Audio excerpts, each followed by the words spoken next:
मौन है, हम हैं सबसे बढ़कर हिंदुस्तानी, हमसे बढ़कर कौन है। बांग्लादेश में अल्पसंख्यकों पर हो रहे अत्याचार के लिए सनातन चेतना मंच ने की गुरुग्राम यूनिवर्सिटी में विचार गोष्ठी। नमस्कार दोस्तों, आप सभी जानते हैं जिस तरीके से बांग्लादेश के अंदर पिछले कुछ दिनों से हालात बिगड़ते चले जा रहे हैं, उसी के लिए पूरे देश भर में विचार गोष्ठी और रोष प्रदर्शन का आयोजन हो रहा है। उसी क्रम में आज सनातन चेतना मंच ने गुरुग्राम यूनिवर्सिटी में विचार गोष्ठी की, जिसमें शहर के ज्यादातर सामाजिक संगठनों ने हिस्सा लिया और वहीं समाज के प्रबुद्ध जनों ने भी आकर अपने अपने विचार रखे। आइए सुनते हैं क्या क्या विचार उन्होंने रखे और किस तरीके से भारत भूषण जी ने भी बताया कि बांग्लादेश में पीड़ित हिंदुओं के लिए स्वायत्त क्षेत्र बनाया जाए। आइए सुनते हैं कैसे इसका मुकाबला करें। खाली निंदा करने से काम नहीं चलने वाला, अब समाधान ढूंढना होगा, क्योंकि जो वहां घटित हो रहा है वो ना जाने कब हमें यहां देखने को मिल जाए। तो इससे निपटने के लिए हमें शक्तिशाली बनना होगा। उनके प्रतिष्ठानों को लूटा जा रहा है, न केवल उनके घरों को उजाड़ा जा रहा है, आगजनी की जा रही है, न केवल उनकी हत्याएं हो रही हैं, अपितु बहन बेटियों की इज्जत से भी खिलवाड़ हो रहा है। देशवासियों, क्या आप चाहते हैं कि दोनों बंगाल, भारत का बंगाल और बांग्लादेश इकट्ठे हो जाए, या आप एक इंडिपेंडेंट नेशन का पक्षधर हो? इससे बावेला हो गया। इतना कत्लेआम, इतनी आगजनी, इतना सब कुछ हो रहा है, लेकिन हम कुछ नहीं कर पा रहे। आपके मन के अंदर सनातन के संस्कार जागृत हो गए तो कोई भी विश्व की शक्ति हमें अलग नहीं कर सकती है। अलगाववादी का कारण यही है कि हम धीरे धीरे सनातन को भूलते जा रहे हैं।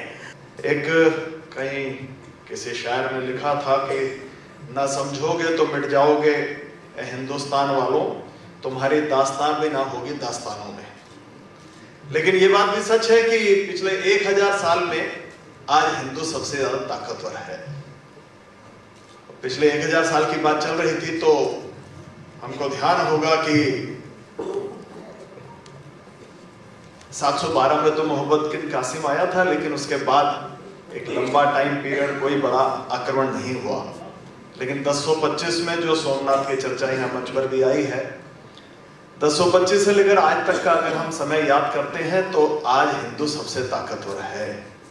उसके बीच में 1192 में मोहम्मद गोरी, और फिर उसके बाद गुलाम मंच, खिलजी, तुगलक, सैयद, लोदी, मुगल, और उसके बाद यूरोपीय ताकतें आई हिंदुस्तान में। लेकिन अब हिंदू इतना ताकतवर हो गया है। वी.एस. नैपॉल, उनको नोबेल पुरस्कार मिला था, बहुत अच्छे लेखक थे। उन्होंने लिखा कि हिंदू समाज ऐसी जाति है जो 500 साल तक अपने अपमान के बदले के लिए संघर्ष करती है और अंत में जाकर अपने अपमान का बदला लेते हुए अपना मंदिर पुनः स्थापित कर देती है। तो इसलिए ऐसा सोचना कि हम कमजोर हैं, हम बटे हुए हैं और कोई भी आएगा और हमको मुंह में डाल के ले जाएगा, इतना आसान नहीं है।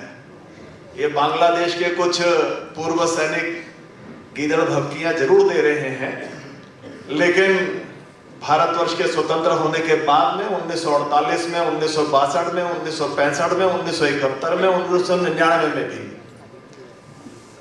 ये जितने युद्ध हुए हैं उसमें 1962 एक चीन के साथ था, लेकिन पाकिस्तान और बांग्लादेश वाला युद्ध भी जो है वो भारत की सेनाओं ने जीता है। इसलिए कोई इस गलतफहमी में ना रहे कि वो असम को ले जाएगा, उड़ीसा को ले जाएगा, बंगाल को ले जाएगा, झारखंड को ले जाएगा। इतनी गलतफहमी उनको नहीं पालनी चाहिए। हाँ, लेकिन ये बात भी सच है कि अभी हम ताकतवर तो हो गए हैं, लेकिन इतने ताकतवर नहीं हुए कि दुश्मन को भी डर लगने लगे कि हम पर आक्रमण करना है नहीं करना है। थोड़ा और ताकत बढ़ाने की जरूरत है। हम बटे हुए हैं, ये भी सच है।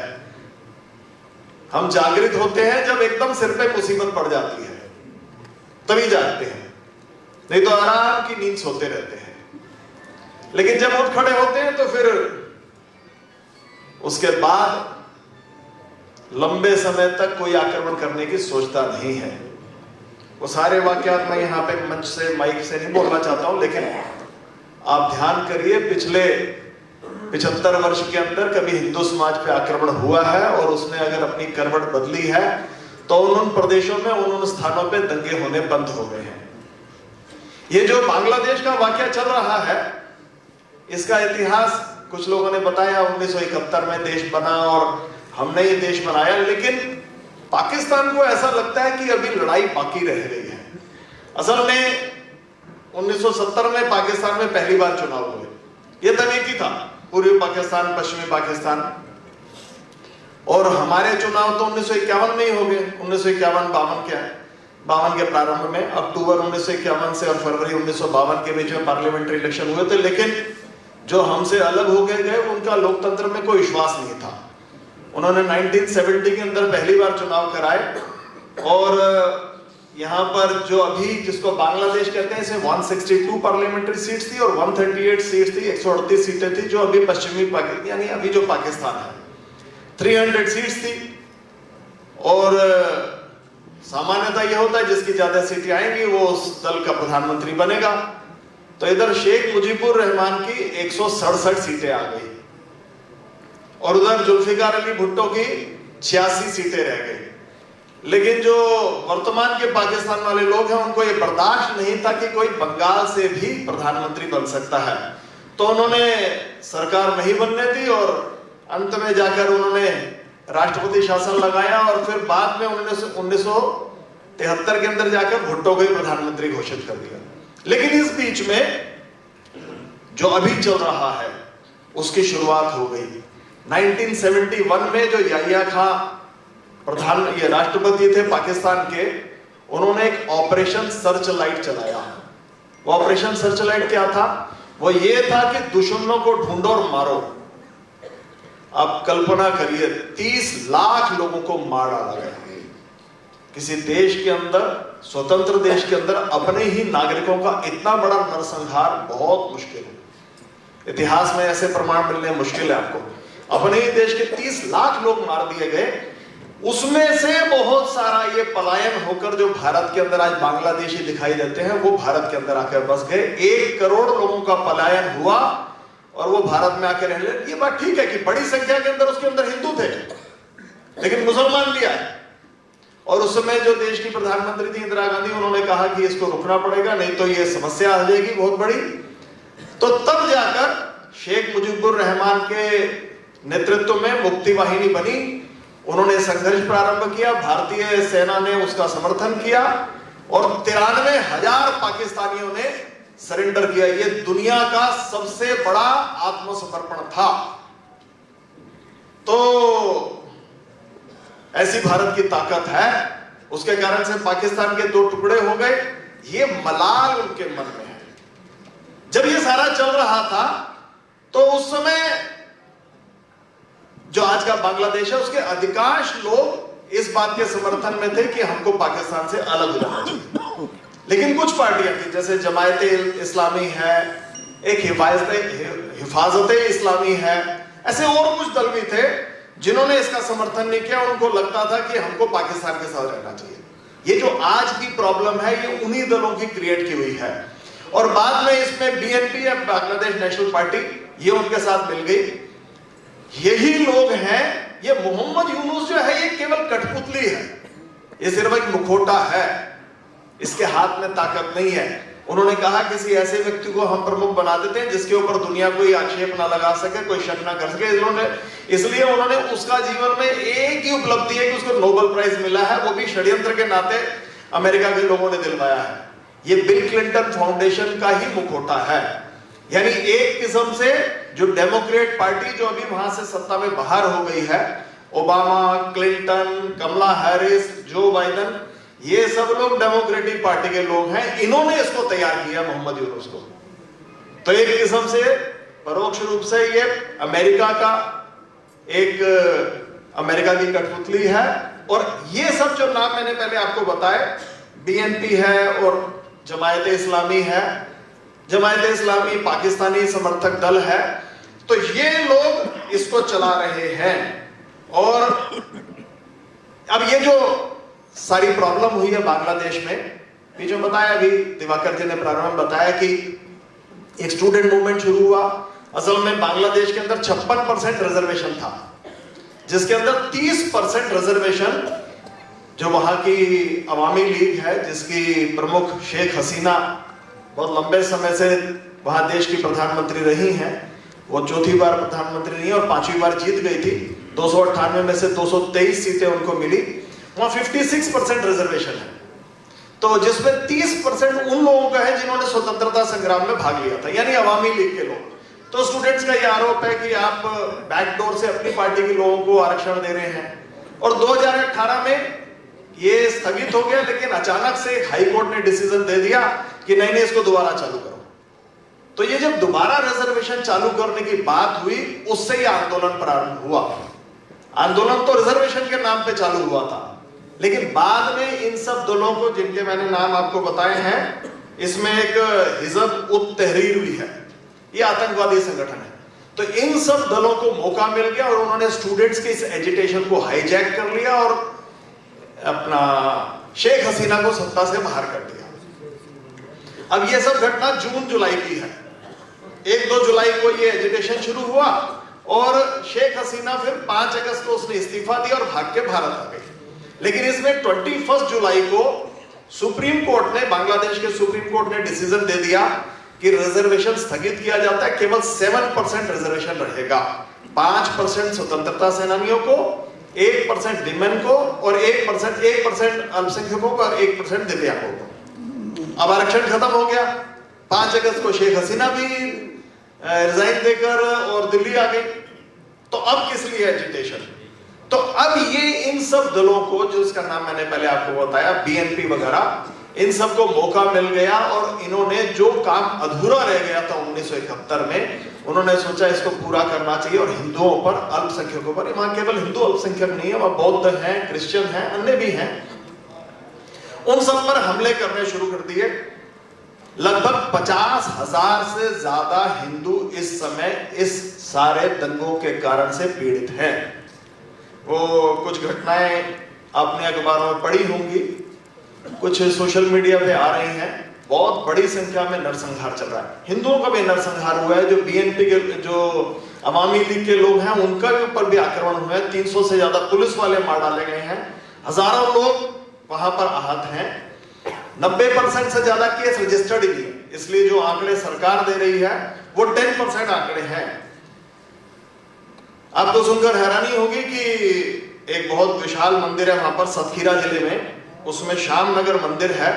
वहां पर हमारे देश के प्रधानमंत्री नरेंद्र मोदी जी ने एक मुकुट भेंट दिया था 11.5 किलो सोने का। उसकी कीमत बांग्लादेश के हिसाब से 1 करोड़ रुपए है। वो उन आतंकवादियों ने चोरी कर लिया। यानी प्रधानमंत्री जहां पर जाकर मुकुट देते हैं, उस मंदिर के ऊपर भी हमला किया गया है। वहां पर ढाका के अंदर बहुत बड़ा एक पूजा का पंडाल लगता है हर साल, वो ताती मंदिर, ताती बाजार कहते हैं। उस पूजा पंडाल के अंदर पेट्रोल पंप डाल के और आग लगा दी गई। मोला हाट, ये सब हो सकता है नाम आप में से कुछ लोगों ने सुने होंगे, लेकिन ज्यादातर लोगों को मालूम नहीं होगा। वो केवल 76 मंदिरों पर हमला हुआ या 76 लोग मारे गए और उससे उसकी गंभीरता ध्यान नहीं आती है। इसलिए मैं आपको कुछ संक्षेप में ही वाकयात बता रहा हूँ। 12 अक्टूबर को मोलाहाट के चंद्रहाटी मंदिर में मां दुर्गा की मूर्तियां तोड़ दी गई। 450 से ज्यादा स्थानों पर दुर्गा पूजा के दौरान दुर्गा की मूर्तियां तोड़कर सड़क पर फेंक दी गई। और 28-29 को चटगांव में शांतनेश्वरी मंदिर और इस्कॉन मंदिर पर हमला हुआ। उसकी बहुत अधिक चर्चा है। आप में से बहुत सारे लोगों ने वीर हकीकत राय की कहानी सुनी होगी। वीर हकीकत राय को उसके, ये 1734 की बात है, वीर हकीकत राय को उसके साथ के पढ़ने वाले बच्चों ने बोला कि ये तो इस्लाम का अपमान करता है, और उसको बोला कि तो या तो मुसलमान बन जा, नहीं तो तेरे को मार डाला जाएगा। तो अंत में मौलवी ने डिसीजन दिया कि अगर ये मुसलमान नहीं बनता तो इसको मार दो। इसको ईश निंदा कहते हैं। यानी इस्लाम में आप अल्लाह का अगर अपमान करते हैं तो एक ही सजा है। अब ये तो 300 साल पुरानी घटना हो गई, लेकिन अभी वहां पर एक 13 साल के बच्चे को, उसका नाम है हृदयपाल, उसको पकड़ लिया कि इसने इस्लाम का अपमान किया। अब 13 साल का बच्चा क्या तो अपमान, और मदरसे के बच्चों ने शिकायत की। बड़ी मुश्किल से फौज ने उसको वहां से निकाला, और लेकिन फौज को भी घेर लिया। अभी किसी तरह से फौज ने उसको सुरक्षित रखा हुआ है, लेकिन उसके माँ बाप को हर रोज धमकियां मिल रही हैं कि हम इस बच्चे के 100 टुकड़े कर देंगे, इसको हमारे हवाले कर दो। 300 साल में भी ये क्रूरता कम नहीं हुई है। महिलाओं पर विशेष रूप से आक्रमण हो रहे हैं। एक सतखीरा जिले में ही 35 वर्ष की हिंदू महिला के साथ में 30 से ज्यादा लोगों ने दुष्कर्म किया। 6 साल की उसकी बच्ची के साथ में सामूहिक बलात्कार हुआ। अगले दिन वो बच्ची मर गई। ऐसे हृदय फट जाए, ऐसी ये घटनाएं हैं, वो आंकड़ों के बीच में छुप जाती हैं। मैं आपको आंकड़े बताता तो शायद आपको समझ नहीं आता। बोगरा गांव की रूपा और सीमा पिछले 1 महीने से गायब है। अब कौन ले गया उनको? ये दोनों लगभग 18-20 साल की हमारी बहनें हैं। पुरोनिता पाल अगवा कर ली गई और कन्वर्ट करके उसका नाम जन्नतुल फिरदौस रख दिया गया। पाइक गाचा नाम का गांव है। भारती वहां पे एक महिला है, उसका बच्चा 6 साल का है। उसको बोला कि या तो तू हमारे साथ आ जा, नहीं तो तेरे बच्चे को मार डालेंगे। बच्चे के सिर पर बंदूक रख के उसके साथ सामूहिक बलात्कार उसके बच्चे के सामने किया गया है। सविता रानी की हत्या कर दी गई। आर्थिक बहिष्कार झेलना पड़ रहा है। डाके, चोरी, फसल में आग लगा देना। एक गांव के अंदर मितन विश्वास नाम का आदमी है, उसके 500 केले के पेड़ एकदम तैयार थे कि वो फल देता और साल भर के लिए उससे अपने घर का खर्चा चलाता। 500 केले के पेड़ काट दिए गए, 5 लाख से ज्यादा उसको नुकसान हुआ। ये सब बहुत गरीब लोग हैं, मतलब उनके लिए मरने वाली हालत है। वसूली की धमकियां हैं। टीचर्स को बोला जा रहा है आप रिजाइन करिए। बहुत सारे हिंदू टीचर्स ने रिजाइन किया है या जबरदस्ती उनको नौकरी से निकाल दिया गया है। अब ये सब जो चल रहा है, इसके विरोध में 2 नवंबर को पहली बार चिन्मय कृष्ण प्रभु ब्रह्मचारी जी के नेतृत्व में हिंदू समाज ने बहुत हिम्मत के साथ में, जब से बांग्लादेश बना है पहली बार, ये घटनाएं लगातार हो रही है। ये पहली बार नहीं है हिंदू समाज पे ऐसे हमले हो रहे हैं। 1971 का मैंने आपको बताया है किस प्रकार से लाखों लोगों को मारा गया, उसमें अधिकांश हिंदू थे। लेकिन उसके बाद 2001 में, 2013 में, 2016 में लगातार ये घटनाएं होती हैं। इसी कारण हिंदू 28% से घटकर 8% रह गया है। तो इस सब के विरोध में चिन्मय कृष्ण प्रभु ब्रह्मचारी जी के नेतृत्व में पहली बार हिंदू समाज ने हिम्मत की और 30,000 हिंदू सड़क पर आया और उन्होंने हाथ जोड़कर सरकार से निवेदन किया कि हमारी सुरक्षा के लिए कानून बने, आयोग बने और हिंसा के दोषियों पर कार्रवाई हो। अब इसमें क्या गलत बात थी? उन्होंने चिन्मय कृष्ण प्रभु को गिरफ्तार कर लिया, जेल में डाल दिया और कहा कि ये जो हमारा इस्कॉन है ये आतंकवादी संगठन है। अब यहाँ पर हमारे इस्कॉन के स्वामी जी बैठे हैं, सामने स्वामी जी बैठे हैं। अब देखते होंगे सड़क पर हरे रामा हरे कृष्णा बोलना, भगवत, ये आतंकवादी हो सकते हैं क्या? हम सोच भी नहीं सकते। जो सारे विश्व में शांति की बात करने वाले हैं उनको आतंकवादी बोल रहे हैं, कहने इस पर प्रतिबंध लगाया जाएगा। उनके लिए वकील खड़ा हुआ रमन राय, कोई वकील नहीं मिल रहा था। रमन राय की इतनी पिटाई हुई कि वो अभी आईसीयू में अब जिंदगी और मौत से जूझ रहा है। एक दूसरा और उसके साथ में रेखन आचार्य था, वो पूरी तरह से घायल है और वो भी अस्पताल में है। तो ऐसी सब घटनाएं, हम थोड़ा सा आंकड़ों के अंदर जाएं। आप कल्पना करिए उस माँ के बारे में, उस बेटी के बारे में, उस भाई के बारे में, उस घर के बारे में, उस दुकान के बारे में जिसको उसकी आंखों के सामने नष्ट कर दिया गया है, उसकी इज्जत लूट ली गई है, उसको आग लगा दी गई है, उसकी हत्या कर दी गई है। तो ये आंकड़ों से परे की बात है। इसलिए मैं आप और ज्यादा, मेरे पास और 50 घटनाएं लिखी हुई हैं, लेकिन आंखों में खून के आंसू उतर जाते हैं, इसलिए मैं और ज्यादा आपको नहीं बताऊंगा। अब हम क्या चाहते हैं? हम चाहते हैं कि इस सारे मामले की निष्पक्ष जांच हो, क्योंकि जो वहां के ये मोहम्मद यूनुस वगैरह कुछ नहीं है, तो भारतीय मीडिया बढ़ा चढ़ा के बता रहा है, ऐसा कुछ नहीं हुआ। तो इस सब की निष्पक्ष जांच, और भारत सरकार से हमारी मांग है कि वो सरकार पर दबाव डाले कि वो वहां पर जांच कराए, और कोई दोषी लोग पाए जाते हैं। हजारों लोगों की हत्याएं हुई हैं, दोषी कोई नहीं है, लेकिन कोई अरेस्ट नहीं है। उन दोषियों के खिलाफ कार्रवाई होनी चाहिए। भविष्य में ऐसी घटनाएं ना हो, इसके लिए बांग्लादेश में कोई स्थायी व्यवस्था बनाने की आवश्यकता है, और मैं आगे बताऊंगा। अंतर्राष्ट्रीय संगठन उन उनसे भी लगातार संवाद करने की आवश्यकता है। और जो भारत में आना चाहते हैं हिंदू, उनको आने की अनुमति देनी चाहिए। उन बेचारों के लिए कौन सी जगह है, वो कहां जाएंगे? मुसलमानों के देश बहुत हैं पूरी दुनिया के अंदर, क्रिश्चियंस के देश बहुत हैं, लेकिन हिंदू कहां जाएगा? अगर हिंदू पीड़ित है, प्रताड़ित है, मार खा रहा है, तो भारत में ही आएगा, उसको कोई चारा नहीं है। इसलिए हिंदुओं को आने की अनुमति देनी चाहिए और उनको ससम्मान यहाँ पर उनका पुनर्वास होना चाहिए। और इसके लिए जो 2014 की सीए की डेट है, हमारी मांग है कि उसके ऊपर भी पुनर्विचार होना चाहिए। अभी जो आज पीड़ित है, तो 2014 में कैसे उसको रिलीफ मिलेगी? और एक दीर्घकालिक समाधान की आवश्यकता है। जो बीच में भी कहा केवल रोष प्रकट करने से नहीं चले, कुछ परमानेंट सॉल्यूशन निकालना पड़ेगा, नहीं तो कभी कोई आतंकवादी खड़ा होगा और हिंदुओं के ऊपर अत्याचार कर देगा। तो इसके लिए हम ये चाहते हैं कि वहां पर एक ऑटोनोमस जोन बनाना चाहिए बांग्लादेश के अंदर। जिन जिलों के अंदर 20% से अधिक आबादी है हिंदुओं की, वहां पर उनको ऑटोनोमी देनी चाहिए। वो अपना शासन प्रशासन और बाकी आसपास के जिलों से जो हिंदू है वहां के रहने लग जाएंगे अगर वो असुरक्षित महसूस करते हैं।